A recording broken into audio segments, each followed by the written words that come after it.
एक हसीना थी।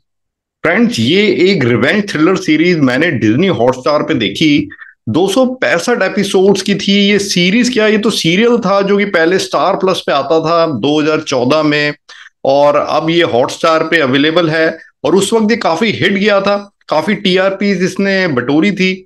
और फ्रेंड्स, ये सीरियल मुझे काफी पसंद आया, मजा आ गया सीरियल देख के। ये एक रिवेंज थ्रिलर है, पर इसमें हर एलिमेंट मौजूद है। बहुत इसमें family drama, emotions, twist and turns, love story भी है, रोमांस भी है, रिवेंज स्टोरी है बेसिकली, पर साथ में एक्शन भी, कॉमेडी, थ्रिल, सस्पेंस और फुल एंटरटेनमेंट मसाला भी है। आप इसमें पूरी तरह बंद जाती है कि आगे क्या होगा, अब आगे क्या होगा। जैसे कई बार हम सीरियल्स में बंद जाते हैं, तो उस तरीके से आपको ये बांधने में सफल होती है और पूरी तरह ग्रिपिंग है।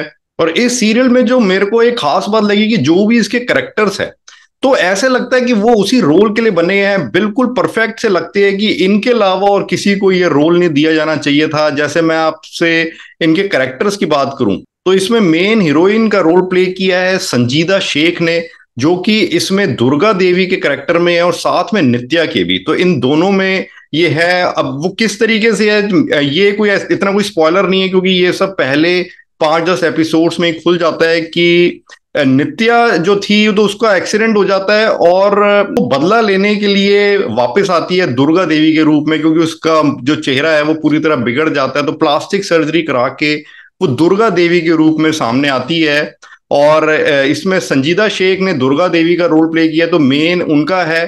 पर जो पहले फेज था नित्या, उसमें अदिति संजन जो हीरोइन है वो उसने रोल प्ले किया है। और फिर इसमें मेन एंटी हीरो या मेन विलन हम कहे, विलन ही कहेंगे, क्योंकि हीरो वाला तो जैसे एंटी हीरो में भी होता है हाफ गुड हाफ बैड, तो वो वाली बात तो कहीं नहीं है। फुल्ली विलन ही है वत्सल सेठ। और इनके करेक्टर का नाम है शौर्य गोयंका। और ये इसमें इनका करेक्टर है कि ये बहुत ही अमीर घर से है और बिगड़े हुए लड़के हैं, जो कि इनकी हॉबी है लड़कियां पटाना और उनको छोड़ देना। और ये रेप कर देते हैं इसमें अपने दोस्तों के साथ मिलके, और रेप करते हैं जो नित्या होती है उसकी बहन पायल का। तो यहां पर ये फिर पूरी स्टोरी फिर आगे बढ़ती है। अच्छा, वत्सल सेठ के लिए मैं कहूंगा कि इनको मैंने हमेशा चॉकलेटी बॉय हीरो के रोल में देखा है। जैसे पहले एक जस मोहब्बत सीरियल होता था, उसके बाद टार्जन द वंडर कार जो इनकी एक मूवी आई थी जिसमें अजय देवगन भी थे। तो इसमें एज बिल्कुल एक बिगड़े हुए लड़के विलन के तौर पे इन्होंने बहुत जबरदस्त एक्टिंग की है, सरप्राइज किया मुझे। और मैं जैसे कमेंट्स पढ़ रहा था इस सीरीज से रिलेटेड, तो काफी एंगर और हेट कमेंट्स वत्सल सेठ के लिए थे कि ये बंदा मतलब। तो मैं इसमें यही कहूंगा कि अगर विलन से इतनी आपको नफरत होने लगे, इतना उस पर गुस्सा आया, तो इसका मतलब उसने कमाल की एक्टिंग की है, कमाल की परफॉर्मेंस दी है। जो हीरोइन है संजीदा शेख, उसने भी बहुत जबरदस्त एक्टिंग की है, पूरा सीरियल उसके कंधों पे टिका है। पर वत्सल सेठ एज विलन, उसका भी जबरदस्त रोल है। और फिर इसके बाद आते हैं भुवनेश मान एज देव गोयंका। तो ये दिखाते हैं कि चाइल्डहुड फ्रेंड है नित्या के। और जब ये पूरा हादसा हुआ नित्या की बहन के साथ, और उसके बाद नित्या पे भी पूरा अटैक हुआ, तो उस वक्त ये नहीं थे, इनको बाहर रखा गया इंडिया से बाहर। पर फिर ये वापस इंडिया आते हैं, और ये पूरी खोजबीन में लग जाती है कि मुझे इंसाफ दिलवाना है और नित्या को ढूंढना है। सब कहते हैं कि नित्या मर चुकी है, पर ये मानने को तैयार नहीं। और ये प्यार करते हैं नित्या से। तो फिर ये जिस तरीके से अब एंटर होते हैं, उसके बाद क्या क्या रहता है वो भी काफी मजेदार है। फिर एक और main character Simone Singh as Sakshi Goenka, यानी कि शौर्य गोयंका की मदर इसमें।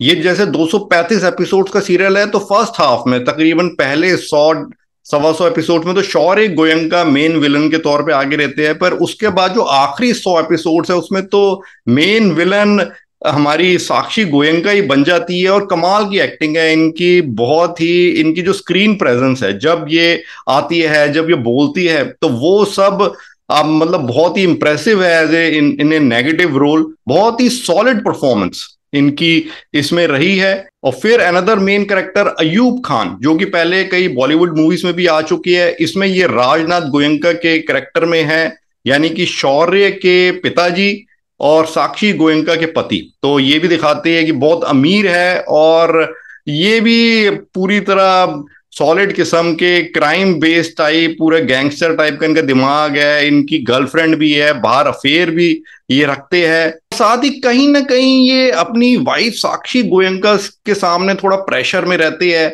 और वो भी क्यों है, ये एक स्पॉइलर मैं नहीं दूंगा, ये तो आप सीरियल में ही देखेगी।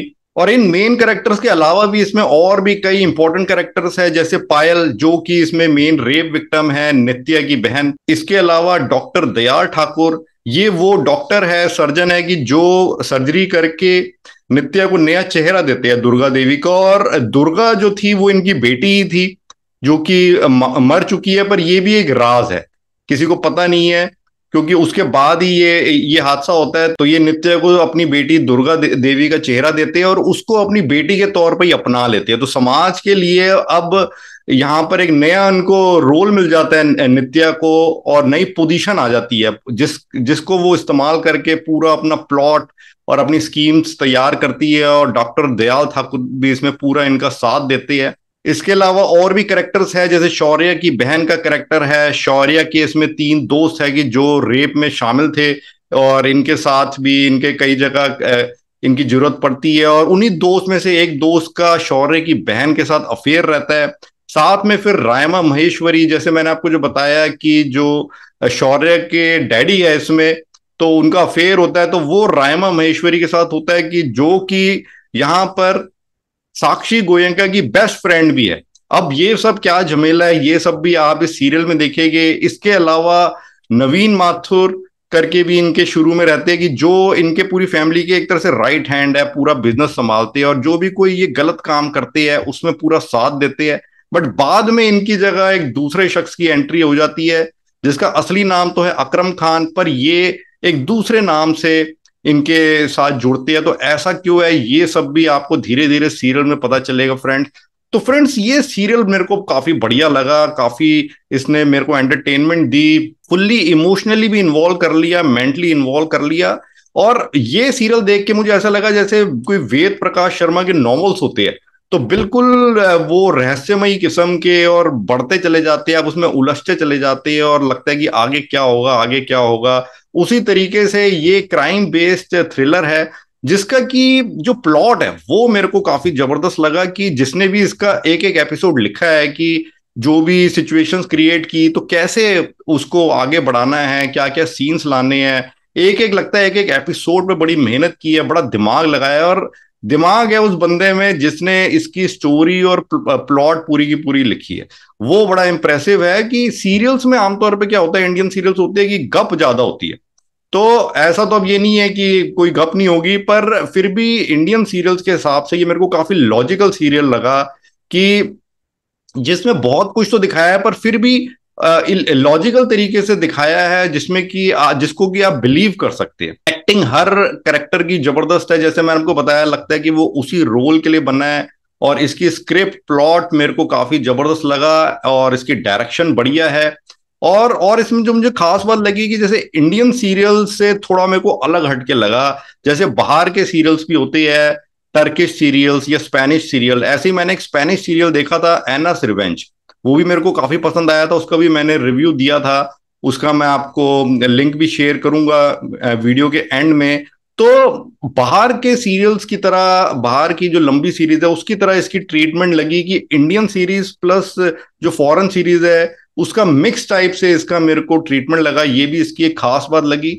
और ये सीरियल इतना हिट गया था कि उस वक्त सीरियल के बाद इसमें इसको कई अवार्ड्स भी मिले थे, जैसे बेस्ट सीरीज का इसको अवार्ड मिला था, और नेगेटिव रोल में बेस्ट एक्ट्रेस का अवार्ड साक्षी गोयनका को, और best actor in negative role का अवार्ड मिला था राजनाथ को। हालांकि मेरे ख्याल से ये अवार्ड शौर्य गोयनका यानी वत्सल सेठ को मिलना चाहिए था, बट इनको नॉमिनेट किया गया था बेस्ट एक्टर के अवार्ड के लिए।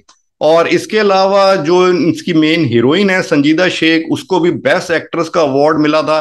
तो ये अवार्ड्स ये डिजर्व करते हैं फ्रेंड्स। और मजा आया ये सीरीज देख के। आप अगर एक फुल्ली एंगेज करने वाली, जिसमें हर एलिमेंट मौजूद हो, ऐसी कोई सीरीज देखना चाहे, लंबी चौड़ी सीरीज 235 एपिसोड्स की, जिसको आप रोज 2-3 घंटे देख सके और 2 महीने की अच्छी खुराक आपको मिल जाए, तो ये वो सीरीज है, ये वो सीरियल है, एक हसीना थी। मैं इसको रिकमेंड करूंगा फ्रेंड्स। मुझे ऐसा जिसमें कोई कमी नजर नहीं आई।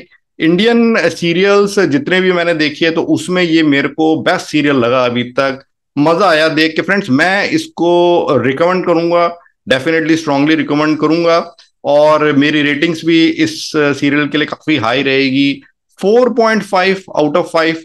तो आप चाहे तो इसको डिज्नी हॉटस्टार पे देख सकते हैं, डिज्नी हॉटस्टार पे अवेलेबल है।